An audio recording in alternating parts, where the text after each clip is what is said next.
Hey, what's going on, guys? It's Rob from Heroes Avenue. Happy Sunday. I hope you guys are all enjoying the long 4th of July weekend. At least it was a long weekend for me. I had 4 days off. Definitely had a fun 4th of July. Spent the rest of the weekend after that, watching Stranger Things. I got like one more episode tonight. I watched Spider-Man, and I'm about to watch Midsommar after this video. So I can't complain about my weekend. Hopefully you guys had a good one.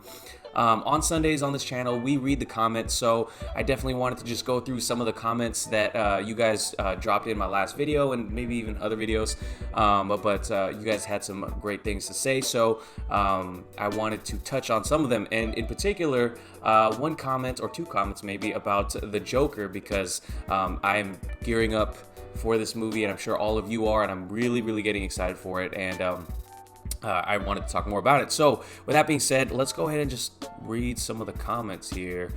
So Eva and Edvard Elseworld Siblings says, "Thank you. I just bought the Sisters, Brothers, and Joaquin Phoenix is amazing as always. It really has my heart racing to see the Joker film." So Eva, after you post this, I realized I didn't even know what movie you were talking about. So I searched it online and I watched the trailer, and I absolutely loved the trailer. I had no idea this movie even dropped. I think it was last year. And I am going to purchase this movie ASAP, because not only do I love Westerns, but I absolutely love Joaquin Phoenix as an actor, and also what is his name? The guy from Step Brothers. I can't remember on the top of my head the actor's name, but he's in there playing next to Joaquin Phoenix, as well as Jake Gyllenhaal, who's an incredible actor. So I am absolutely going to go watch this film. I'm not sure if I have time in the rest of this weekend, but definitely by next weekend. I absolutely love Westerns, and there's not enough of them being made these days, and I am super excited to see this, and thank you for the recommendation and putting me on that. Yes, and definitely I'm super excited for this Joker film. Nico Burton says, "Darkseid looks so tough. Justice League, the Snyder Cut has to be released. Hashtag Warner Brothers, hashtag release the Snyder Cut, hashtag Borg Life." And yes, we did talk about in a previous two videos with Darren and I, we talked about the image that Zack Snyder released of Darkseid, Euxis, a young Darkseid, and it looks incredible. I mean, of course, it's unfinished, and I'm sure there was a lot of effects that he was going to put in there, and he had bigger plans for the evolution of Darkseid as he matured. And man, I just think it's amazing, and it's crazy how Zack Snyder can keep releasing this unreleased material, and I'm not sure what the rights issues are in regards to this, but I hope Zack keeps on doing that, and with Comic-Con around the corner, hopefully he gives us one more, at least one more of these images. And I know some people may be tired of it, maybe if you weren't a fan of Snyder's vision, but a lot of us here are, and it's really great that him doing this one, I think more than anything, sparked the movement to be trending worldwide, and it is a movement. So hashtag release the Snyder Cut has been getting a lot of attention from, I think it was at the Washington Post, and basically it's been trending. It started trending worldwide on Twitter over the weekend, I believe, as well. So you know what, I really do, and obviously I talked about in the last video, Rob Liefeld and other comic book creators have been rallying behind this movement as well. And yeah, man, it's a long time coming, and it's a really beautiful thing that even if you're not a fan of the Justice League or Zack Snyder's work, man, you got the persistence of these fans, and his following is really quite a thing. And obviously I'm not a fan of people attacking other people online. We all have disagreements, and we're all entitled to our opinions, but for the most part, these fans have been chanting and just being really supportive of the director and his vision, and want it released. And it's not like it's going to hurt the studio. It's going to hurt the studio to release it. I think it could actually be profitable. So, I'm fine with it being outside of whatever canon they want to move forward with, but I just want to see it released. I want to see what Zack Snyder had in mind. I've come to terms with him not being a part of the universe, though it would be great if he did join back in, but I want to see what his Justice League looked like, because it looked amazing. So yeah, release the Snyder Cut. Shin Akage says, "If you begin a hashtag DC WTF or a WB, what WTF, I feel like you might be adding 30 minutes to each video, as they have been providing nothing but WTF moments lately." And you bring up a really good point. Day Tripper comments below that, Shinakage, WB, WTF, DC is good. Yeah, and some of you guys have corrected me in my last video. I was just kind of going off on a rant. I wasn't really intending to start that, unless we start really getting a lot more WTF moments, I guess. But I mentioned that we should start a hashtag DC WTF segment just because of all the crazy things we've been hearing coming out of the studio. But actually should have been hashtag WB WTF, as Warner Brothers is the studio, and this was in reference to them not moving forward or not even pursuing Christopher McQuarrie as a director after his Green Lantern and Superman pitch. So yeah, I'm really just hoping there is a bigger plan regarding this, but it doesn't look like it. And there's and if there is, it's not like WB's inspired the most confidence in us fans lately because of their previous and past decisions. And again, it's not all the fault of Walter Amada, because he had to take on this what felt like a sinking ship. Again, I'm fans of all the DC movies that have come out so far, but yeah, it just, everything behind the scenes is just a mess. It sounds like a mess. The perception from the public is a mess, and yeah, so I'm not going to add the hashtag WBWTF segment to each video, because you're right, it would be adding a lot of time to these videos. Yeah. Marco Zolo says, not gonna lie, I wasn't feeling the last Spidey flick. It was so forgettable. And I talked about how myself and Darren over this past weekend, we went to go watch Spider-Man Far From Home, and Darren absolutely loved it. I think in his video he gave it a 10 out of 10. And you know, I don't know if that's how he still feels. I think he actually, in talking to him after watching the movie second time, he still felt the same way. I gave it, at the time I gave it a 7 out of 10. I'm sorry, 8 out of 10. I think yeah, I was thinking about it a lot. It definitely isn't my favorite Spidey flick, and not that every movie after the last movie has to be my favorite. But I was thinking about it and thinking about how out of my Spidey flicks, I didn't want to. Maybe it's because I didn't want to see so much of the, or maybe I didn't buy so much of the MJ romance in this movie, him pursuing her for the most part, and kind of a slow start to the movie, at least from what I perceive. You know, it's cool if you guys loved it, and I know you guys all loved it, and not to say I didn't. I actually really enjoyed it, but it's not one that I'm gonna go ahead and rewatch like I did with Spider-Man 2 when Spider-Man two first came out, or even the first Spider-Man with Tobey Maguire, and even the Amazing Spider-Man with oh my gosh, I'm blanking on his name right now. I'm not sure why I'm blanking on his name, but The Amazing Spider-Man. I actually really liked that movie, really, when we watched it.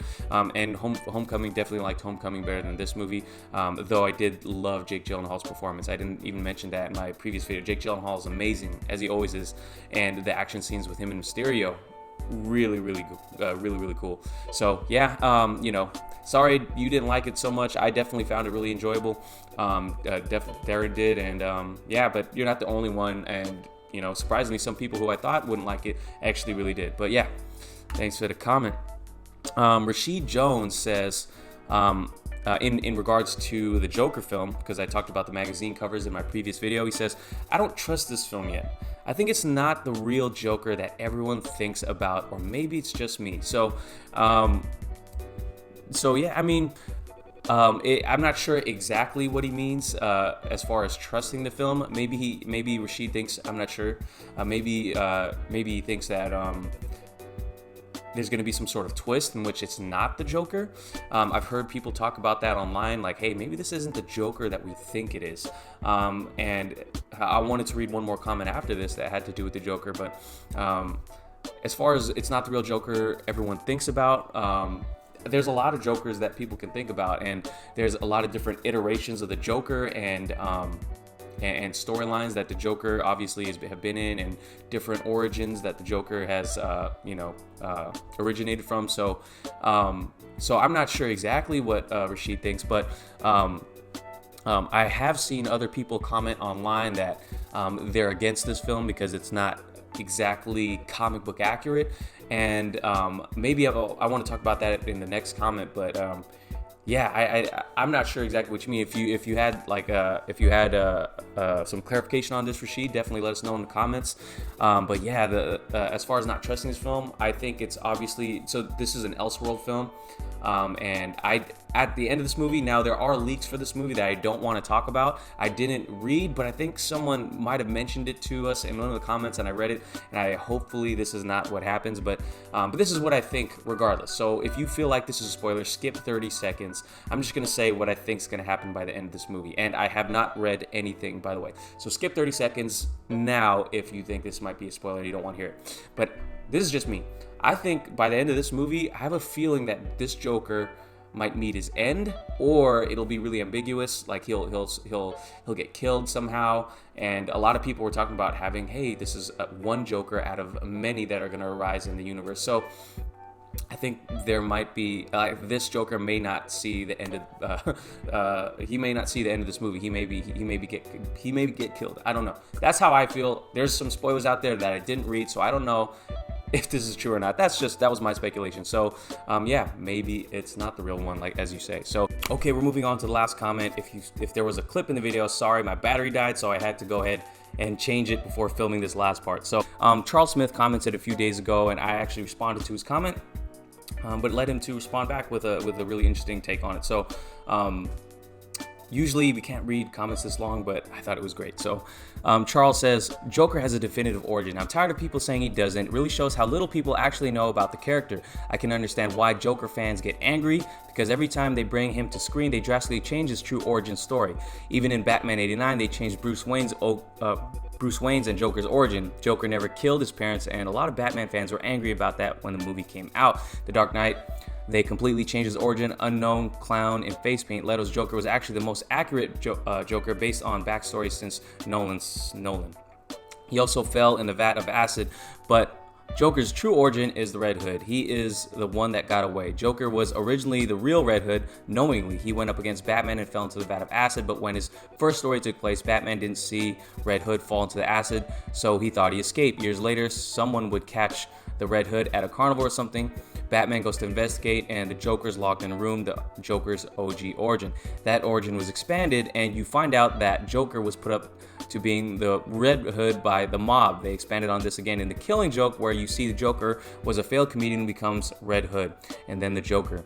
In Killing Joke, Joker even admits that he lies about his background, but we and Batman know what is true because we saw it and Batman was there. So he can't be lying because Batman knocked him into the acid and saw it. There's no other origin for Joker outside of him being the Red Hood, facing Batman and falling into the vat of acid, ultimately becoming the Joker. And it's whack that we can't get a movie that shows the Joker's true origin as a failed comedian, man down on his luck, who falls in with the wrong people and ruins his life, becoming the Joker. The movie could end with Batman at Ace Chemical, but it's obviously Oscar bait. I think it's just unfair that comic book fans always get told to be open-minded when Hollywood is destroying canon.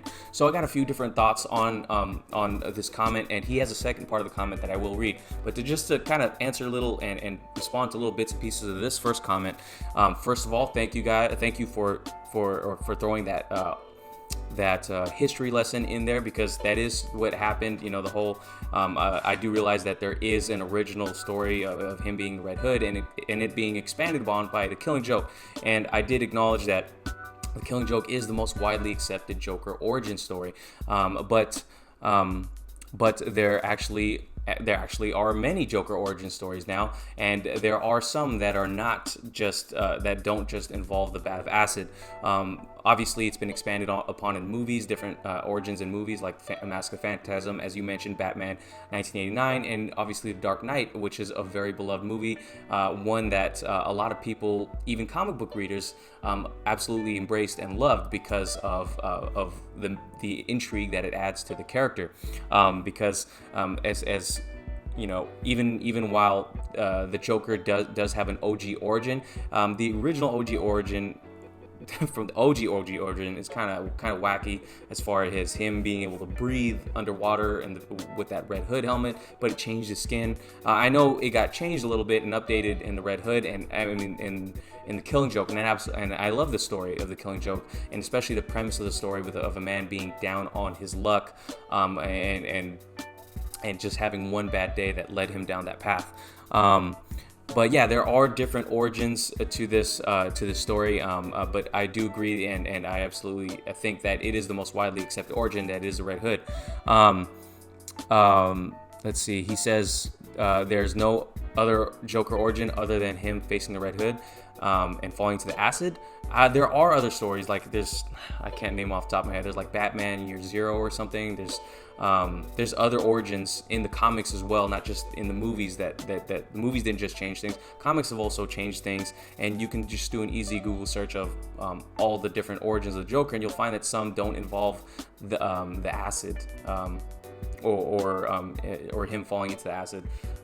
There are some, which is I guess why people would mention that there isn't definitive stories. There are different stories that people can read, and they can perceive what they want to choose as the origin, at least in their mind, I guess, because they're, again, comics, different storylines and timelines and elseworlds and things like that. It's really kind of hard to follow if you're just an average person trying to get into comics. So that's why I guess it isn't definitive as far as the public goes, or the wider audience goes. As far as getting a movie that shows the Joker's true origin as a man down on his luck who falls into the wrong people and ruins his life, becoming Joker, I think we are going to find that. I think we're going to find that in this Joaquin Phoenix Joker movie. You kind of get it from the trailers. So I really think that we're going to get that part of it, but we may not get the vat of acid part. You mentioned that the Leto Joker in Suicide Squad was the most accurate, and I agree, it is probably the most accurate so far. But I do think that we will get that aspect of it out of the movie, and I think as long as you don't change the crux of who the Joker is from that Killing Joke story, I think we have a winning formula there. Because as you said, it really comes down to one bad day and a man falling into the wrong people and ruining their life, and his motivations were good, at least in Killing Joke, and I think it'll probably be different in the movie. But yeah, I think we're gonna get that. I think we'll get that aspect of the Joker that's really so important. He's the mirror image of Batman. One bad day happened, he went down the wrong path, whereas Batman, one bad day happened to him, and he ended up choosing a different path, and they happen to be mirror images of each other. I think that's a really cool part of both of their characters. But as far as this movie, you also go on to say that it's obviously Oscar bait. I just think it's unfair that comic fans always get told to be open-minded when Hollywood is destroying canon.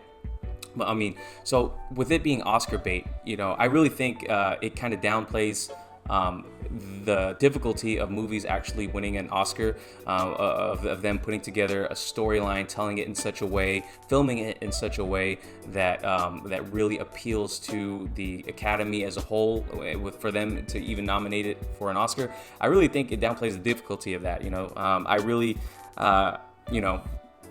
I think I mentioned it in my reaction that this looks like it could be a potential contender for an Oscar, and I still think that. And I think the directors and the producers, they aspire to make the most amount of money they can.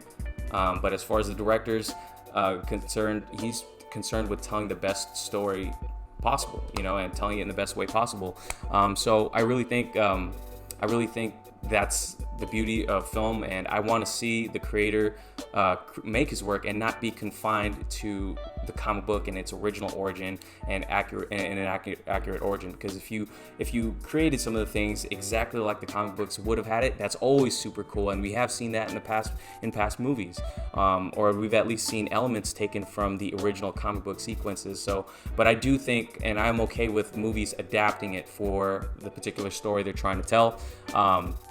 I think we as fans are really lucky that these movies are even being made. So I'm really grateful for Hollywood kind of embracing the comic book movies, especially recently. And again, it's always about making money for Hollywood, right? But I'm really grateful that we are getting these movies, because there was a long time where comic book movies weren't even being made with this much attention to detail and this much, I guess, passion backing it from the fans. So as far as I do think there is the most widely accepted and I guess you're calling it the definitive origin, but I'm kind of curious what you guys think.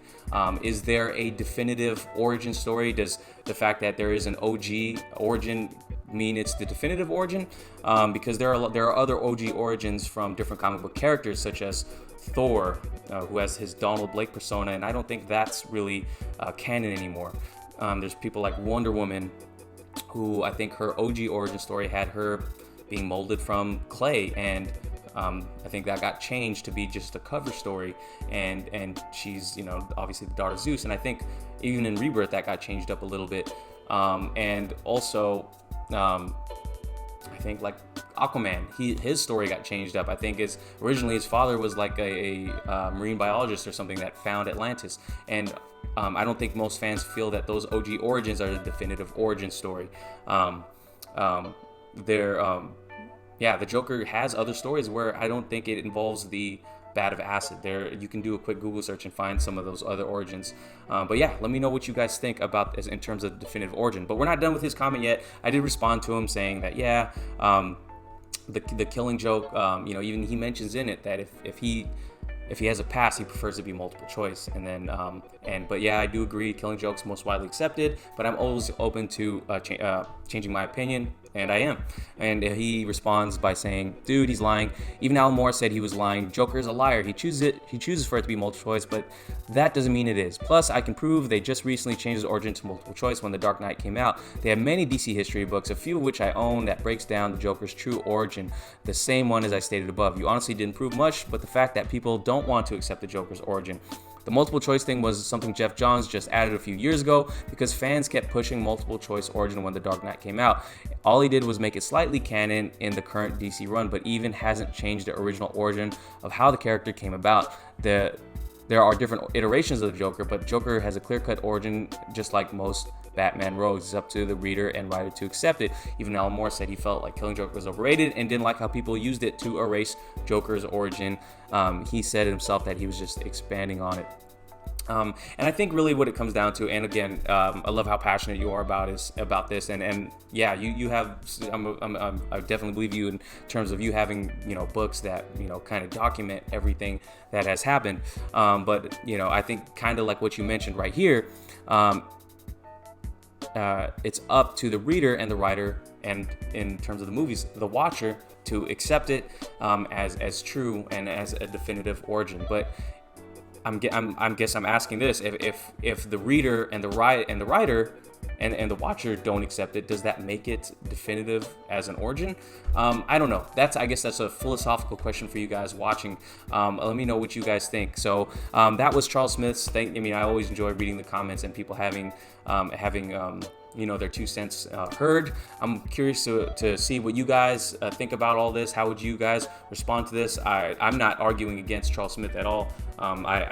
He's pointing out facts about the history of the Joker, but I'm curious to know what you guys think as far as a definitive origin story, and if it really matters for him to have a definitive origin story told in the movies.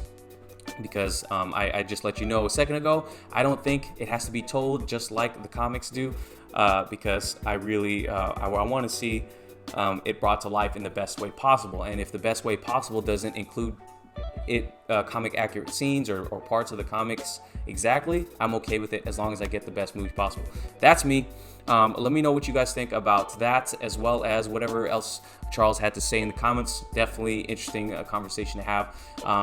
But yeah, thank you guys for watching this video. If you did enjoy it, please give it a like. Please subscribe if you haven't already, and hit the notification bell for future videos like this. If you know anyone who might enjoy or wanted to share their opinions on this, definitely share the video as well. Thank you guys. I will catch you guys later on in the week. Have a great rest of your weekend. Peace.